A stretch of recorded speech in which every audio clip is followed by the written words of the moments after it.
Just when you thought the BS was over, the CDC now wants you to wear masks with your Santa hats. CDC Director Dr. Rochelle Walensky encouraging people, quote, to wear high-quality, well-fitting masks to prevent the spread of respiratory illnesses. You see that? Yep. During the busy holiday season, as COVID, flu, and RSV cases spike.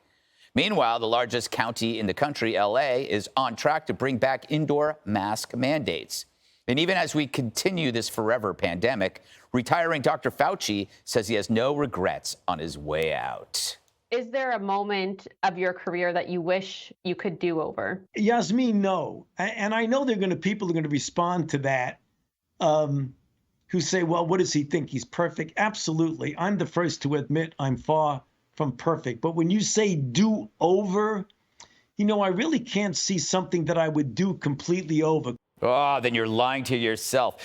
Jesse, he's replaced Elf on a Shelf as a persistent holiday nuisance. He's Fauci on a couchie.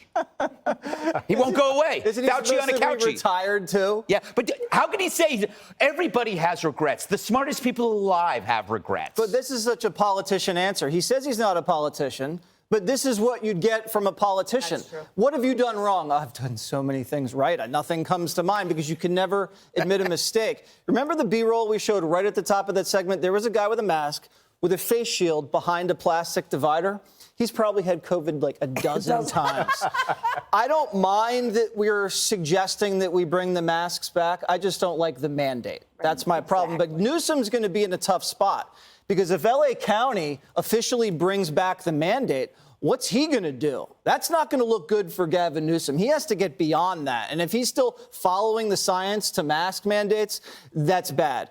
And if 8 out of 10 CDC workers are still working from home quarantining, and they're quadruple boosted, and they're supposed to know about being healthy. Absolutely. That tells me this is not about catching COVID. They just want to watch TV all day. Mm-hmm. Yeah, and Geraldo, did you notice that when they said masking and they moved on beyond COVID?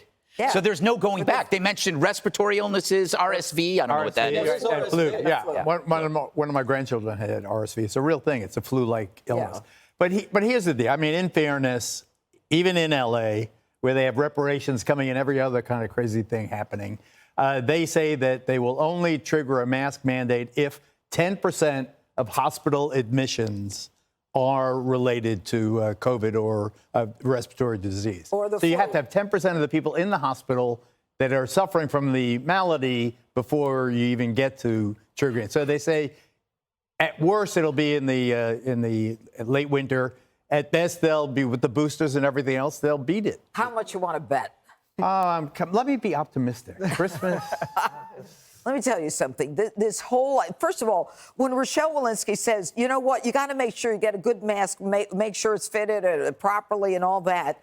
We now know that the fabric ones don't work, that you should get a paper one, but the paper ones don't fit right. Why don't they tell you which one to wear? Do you know which one to wear? Nope. No. Okay, and here's the thing.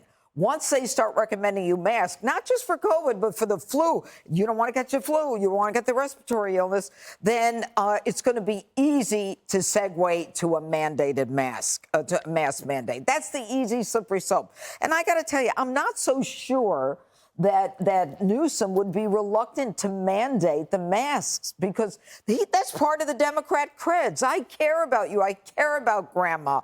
I want to protect you. To him, that's a badge of honor. I don't know about nationally, though. That's not a good look for him in 2023. Right. Yeah, and 10% is. Well, is reparations a good look? Yes, that's we're definitely reparations. So, Dana, I'm looking, I always see the glass half full. Yeah, you your whole life. Exactly.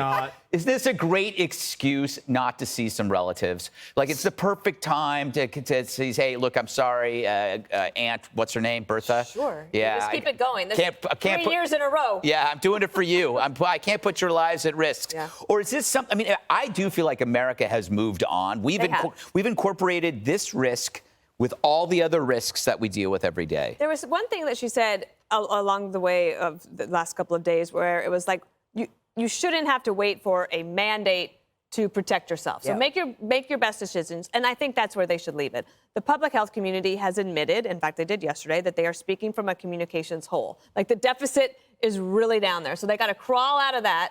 And if you suggest mask for certain people, great. But I'm just telling you, America's not going there. Plus, did you see the story today about the mental health challenges of teens in this country, what they went through in the last 2.5 years? 1 in 5 have had suicidal thoughts. 1 in 5? Yep. That's a crisis. Look at the learning loss. That's not just because they were doing Zoom school. It's because they can't see anybody talking, and it's a huge problem. The other thing is the government is saying that, and maybe your doctor as well is saying, the flu vaccine is actually a good match this year against the flu. So if you got the flu vaccine, you have to also wear a mask. But that mandate stuff coming back brings up all those angry feelings that people have about it. Letting people make good decisions based on their own experiences is the best way for them to go right now. There you go. You should run the CDC. Oh, no, thank you. Yeah. Trying to get rid of me again? The odds are 8 to 10 that she'd stay home. That's true. You could do it from your couch. Yep. Hey, I'll be speaking in my personal capacity. There you go. Hi, everyone. I'm Brian Kilmeade. I want you to do me a favor. I want you to click to subscribe to the Fox News YouTube page. This is the only way that I know for sure that you're not going to miss any great commentary, any great news bites, any great interviews coming your way on Fox. You can get it all here on YouTube. So subscribe right now.